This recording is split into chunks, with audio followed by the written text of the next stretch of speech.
Hello दोस्तों, स्वागत है आप सभी का आपके अपने channel target UP TET C TET में और ऐप अस्तित्व एकेडमी में। दोस्तों यहाँ पे देखिए ईसीई एजुकेटर भर्ती, इसका जो है एक लेटर के द्वारा पहले ही जानकारी हमारे पास आ गई थी और जिसको मैंने आपको बता दिया था।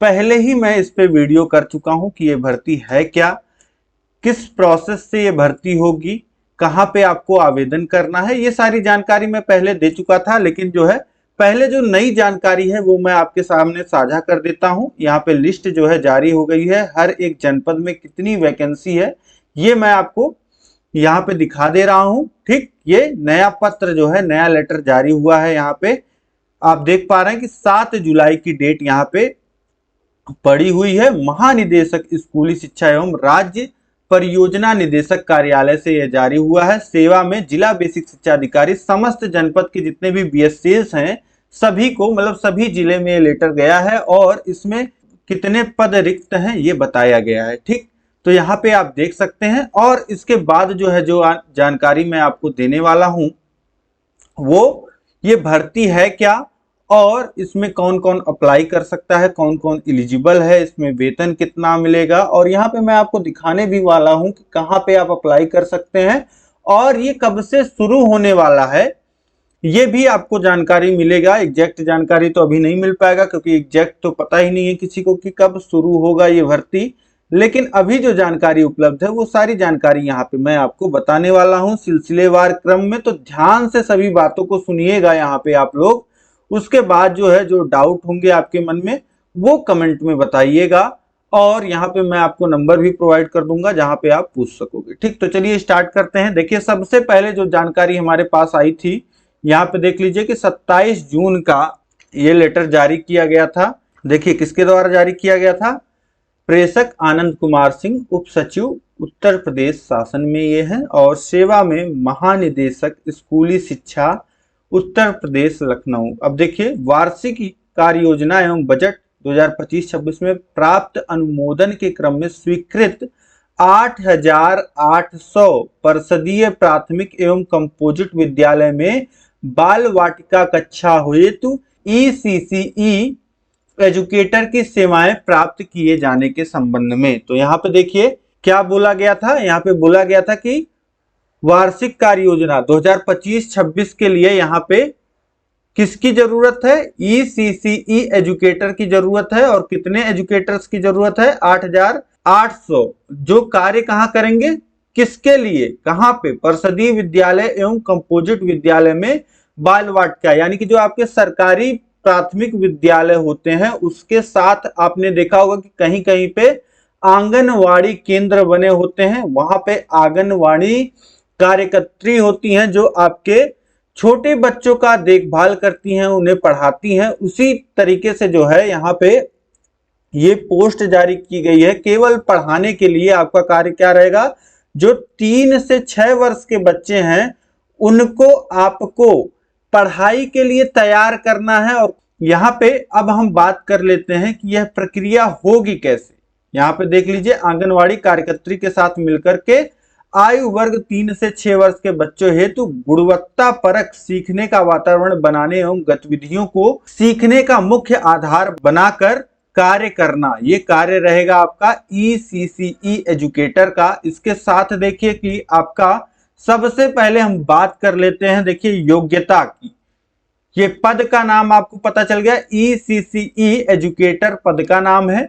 और अब यहाँ पे आप देखिए पदों की संख्या आपको पता चल गया, 8,800 पद हैं। और नियुक्ति स्थान कहाँ पे होगा, 75 जनपद अवस्थित को लोकेटेड आंगनवाड़ी केंद्र युक्त 8,800 विद्यालय। सबसे अच्छी बात यह है कि ये जो विद्यालय होंगे, जो आपका जैसे जिले में अलग अलग ब्लॉक होते हैं और अलग अलग ब्लॉक में आपके हर एक गांव में लगभग आपके प्राथमिक विद्यालय हैं और हर 2-4 गांव पे तो एक आंगनवाड़ी केंद्र आपको मिल ही जाएगा। और वहां पे आपको जो है नौकरी ये मिलने वाली है, संविदा की नौकरी है। देख लीजिए नियुक्ति का प्रकार संविदा आउटसोर्सिंग के माध्यम से, संविदा अवधि 11 माह और मानदेय कितना होगा, 10,313 प्रतिमाह, पीएफ ईएसआई सहित। ठीक है, तो यहाँ पे आप समझ पा रहे होंगे कि ये जो आपकी भर्ती है, संविदा की भर्ती है, और 11 महीने तक का ये एक कॉन्ट्रैक्ट रहेगा और उसके बाद ये कॉन्ट्रैक्ट रिन्यू होगा। ऐसा नहीं होगा कि आपको तुरंत जो है निकाल दिया जाएगा, कॉन्ट्रैक्ट यह रिन्यू होता रहेगा और आपको जो वेतन मिलने वाला है 10,313 रुपए मिलने वाला है। इस वेतन को ध्यान रखिएगा, इसी में जो है आपको कार्य करना होगा। और यहाँ पे आपको ये संविदा की जॉब है और यहाँ पे आप अपने घर के नजदीक ही आपको नौकरी मिल जाएगी। तो इस वेतन में जो है आप, जब तक आपके पास कुछ नहीं है तब तक इस वेतन में जो है आप कार्य कर सकते हैं, आपके लिए अच्छा रहेगा, ठीक है। और विद्यालय के ही टाइमिंग में आपको काम करना रहेगा। आपको पता है कि जो विद्यालय है वो लगभग 8 से 2 बजे तक यही आपका विद्यालय चलता है, और छोटे बच्चों का रहेगा तो और पहले ही छुट्टी हो जाएगी, तो ये आपके लिए काफी बेहतर रहेगा। इसके बाद देखिए शैक्षिक योग्यताएं क्या होनी चाहिए, इसको बहुत ध्यान से सुन लीजिएगा ताकि आपका कोई कंफ्यूजन ना रह जाए। क्या योग्यता आपके पास होनी चाहिए तब आप ये फॉर्म भर पाओगे? तो विधि द्वारा स्थापित यूजीसी से मान्यता प्राप्त विश्वविद्यालय से स्नातक परीक्षा गृह विज्ञान मुख्य विषय के साथ न्यूनतम 50% अंकों के साथ उत्तीर्ण की हो। आरक्षित वर्गों को नियमानुसार न्यूनतम अंक में 5% की छूट होगी। अब देखिए यहाँ पे 2 योग्यताएं बताई गई हैं। पहला ये ध्यान रखिएगा, अगर ये पूरा करते हैं आप तो भी सही है, और ये दूसरी योग्यता रहेगी आपकी, इन दोनों में से कोई एक अगर योग्यता आपके पास है तो आप इस फॉर्म को भर सकते हैं। देखिए पहली योग्यता आप यहां पे समझ पा रहे हैं कि आपने ग्रेजुएशन स्नातक किया हो किसी भी मान्यता प्राप्त विश्वविद्यालय से, और आपका विषय क्या रहा हो, आपका विषय रहा हो गृह विज्ञान, आपका मुख्य विषय रहा हो, यानी कि तीनों वर्षों में आपने गृह विज्ञान पढ़ा हो और आपके अंक कम से कम 50% आए हो अगर आप सामान्य वर्ग के हैं, और अगर आप आरक्षित वर्ग से हैं तो 5% की आपको छूट मिल जाएगी, और 45% तक भी आपका अगर नंबर है तो भी आप इसमें अप्लाई कर सकते हैं। और दूसरा जो यहाँ पे, ये जो जिन लोगों ने स्नातक किया है गृह विज्ञान से वो लोग एलिजिबल हैं। इसके साथ साथ जिन लोगों ने नर्सरी अध्यापक शिक्षा एनटीटी, नर्सरी अध्यापक शिक्षा या फिर एनटीटी का कोर्स किया हो, या सीटी नर्सरी का कोर्स किया हो, या डीपीएसई कोर्स किया हो, तो यहां पर देखिए का कम से कम 2 वर्ष की अवधि का डिप्लोमा की डिग्री आपके पास होनी चाहिए, जो कम से कम 2 वर्ष का डिप्लोमा हो, ठीक है। नर्सरी अध्यापक शिक्षा या एनटीटी या सीटी नर्सरी आपने किया हो, या डीपीएससी कोर्स आपने डिप्लोमा किया हो, अथवा समकक्ष योग्यता अगर आपके पास है जो कि राष्ट्रीय अध्यापक शिक्षा परिषद से मान्य हो, तो आप जो है इस फॉर्म को भर सकते हैं। और जो आपकी एज होनी चाहिए वो भी यहाँ पे आप ध्यान कर लीजिए कि 1 जुलाई 2024 को 40 वर्ष से अधिक ना हो, यानी कि आज के समय में अगर आपकी उम्र 41 वर्ष से कम है, अगर आज की डेट में आपकी 41 वर्ष से उम्र कम है तो आप इसमें अप्लाई कर सकते हैं, ठीक। और यहाँ पे आप देख सकते हैं, अब समझ गए हैं कि आपका दायित्व क्या रहेगा ईसीसी एजुकेटर का, आपको मैंने बता ही दिया है। अब चयन प्रक्रिया क्या होगी, तो चयन के लिए आपको बस एक फॉर्म अप्लाई करना होगा अगर आप एलिजिबल हैं। तो चयन प्रक्रिया में देखिए आपका जिलेवार पूरा काम आपके जिले के स्तर पे होगा, पूरा काम जिले के स्तर पे होगा, जिले से बाहर आपको कुछ करने नहीं जाना पड़ेगा। देखिए इसमें एग्जाम तो होना ही नहीं है, केवल आप फॉर्म भरोगे तो आपका यहाँ पे देखिए एक मेरिट तैयार किया जाएगा। आप फॉर्म भर दोगे और आपका मेरिट तैयार किया जाएगा और इसी मेरिट पे जो है आपका सिलेक्शन होगा। यहाँ पे मैं आपको दिखा देता हूं। देखिए चयन प्रक्रिया में आप पूरा जो है टीम देख पा रहे हैं, और दूसरा तीसरे पॉइंट में अगर आप देखेंगे कि सेवा प्रदाता द्वारा उपलब्ध कराई गई अभ्यर्थियों की सूची मेरिट के आधार पे उक्त समिति द्वारा तैयार की जाएगी। तो यहाँ पे जिन लोगों का नाम ऊपर है यहाँ पे आप देख पा रहे हैं कि आपके जिले में जो जिलाधिकारी डीएम है वो इस पूरे टीम का जो है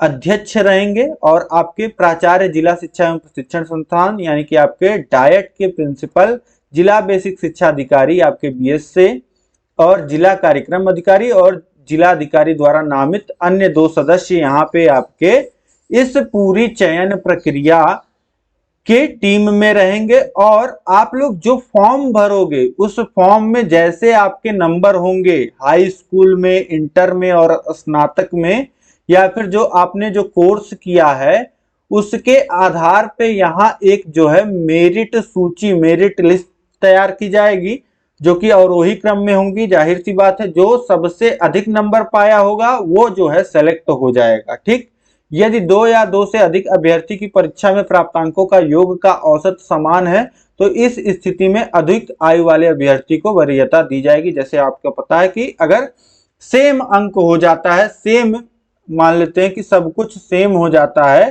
पूरा जो जोड़ने पे नंबर सेम आ रहा है 2 लोगों का, तो जिसकी एज ज्यादा होगी उसको जो है प्राथमिकता दे दी जाएगी। ठीक, और इस तरीके से फिर उसके बाद जो है आपका विद्यालय का चयन और काउंसलिंग होगा और इस तरीके से चयनित अभ्यर्थी को ऑफर लेटर जिला बेसिक शिक्षा अधिकारी की उपस्थिति में उसी दिन सेवा प्रदाता एजेंसी द्वारा प्रदान कर दिया जाएगा। ठीक, तो एक एजेंसी का गठन होगा जिसके द्वारा जो है आप समझ लीजिएगा कि ये सारा कार्य होगा। अब ये फॉर्म आप अप्लाई कहां से कर सकते हो, अब सारी चीजें यहाँ पे आप जान गए कि कौन सा पद है जिसपे भर्ती निकली है, कितने पदों पे निकली है, कहां आपको कार्य करना है, वेतन कितना मिलेगा, कितने समय के लिए कार्य रहेगा, और भर्ती का मतलब कि आपको पता चल गया जो संविदा की भर्ती है, और जिलेवार आपको पद भी पता चल गया है। यहाँ पे स्क्रीनशॉट भी आप लोग ले सकते हैं, और जिलेवार पद आपको पता चल गया कि आपके जिले में कितने पद खाली हैं। जैसे कि यहाँ पे आप देख पा रहे हैं सीरियल नंबर, पहला जिला आगरा अल्फाबेट वाइज है तो 160, और इसके बाद अलीगढ़ 130, अंबेडकर नगर 90, अमेठी 130, अमरोहा, औरिया, आजमगढ़, बागपत, बहराइच, बलिया, बलरामपुर, बांदा, बाराबंकी, बरेली, बस्ती, भदोही, बिजनौर, बदायूं, तो यहाँ पे ये सारे जिले जो है आप देख पा रहे हैं, बुलंदशहर, चंदौली, चित्रकूट। तो अपने जिले का आप नाम देख लीजिएगा कितने आपके यहाँ पद खाली हैं, ये आपने देख लिया। अब आप देख लीजिए अप्लाई कहाँ पे करना है। तो सबसे पहले जो है आप गूगल में सर्च कर लीजिएगा सेवा योजना। देखिए ये आपकी वेबसाइट है sevaYojana.up.nic.in, इस पे आप आ जाएंगे। ठीक है, जैसे ही आप सर्च करोगे देखिए यहाँ पे आपको सेवा योजना, यहाँ पे आपको क्लिक कर लेना है। मोबाइल में भी इसी तरीके से वेबसाइट खुलेगी। अब ये देखिए एक पॉपअप आ रहा है फैमिली आईडी का, तो इसे आप यहाँ पे कट कर दीजिएगा, और इसके बाद जो है आपको यहाँ पे देखिए एक होम घर बना हुआ दिख रहा है, होम बटन यह है ये आपका। इसके बाद देखिए are you a job seeker लिखा है, एम्प्लॉयर, गवर्नमेंट जॉब, फिर यहाँ पे देखिए प्राइवेट जॉब / गवर्नमेंट जॉब लिखा है, इस पे आपको क्लिक करना होगा। जब इस पे आप क्लिक कर दोगे इस पेज पे आप आ जाएंगे, तो यहाँ पे आप जो है एक बार सर्च बार पे क्लिक कर दीजिएगा। ठीक है, यहाँ पे देखिए सारी चीजें भरी हुई हैं, नौकरियां, आउटसोर्सिंग नौकरियां, वेतन समस्त, सेक्टर समस्त, जिला समस्त और शैक्षिक योग्यता समस्त। ठीक है, एक बार आप लोग चाहें तो यहाँ पे फिल्टर करके भी देख सकते हैं। तो आप लोग वेबसाइट को देख लीजिएगा। यहाँ पे देखिए आप नंबर 1 क्या लिखा है, safest world facilitators private limited, ये आपकी एजेंसी का नाम हो गया।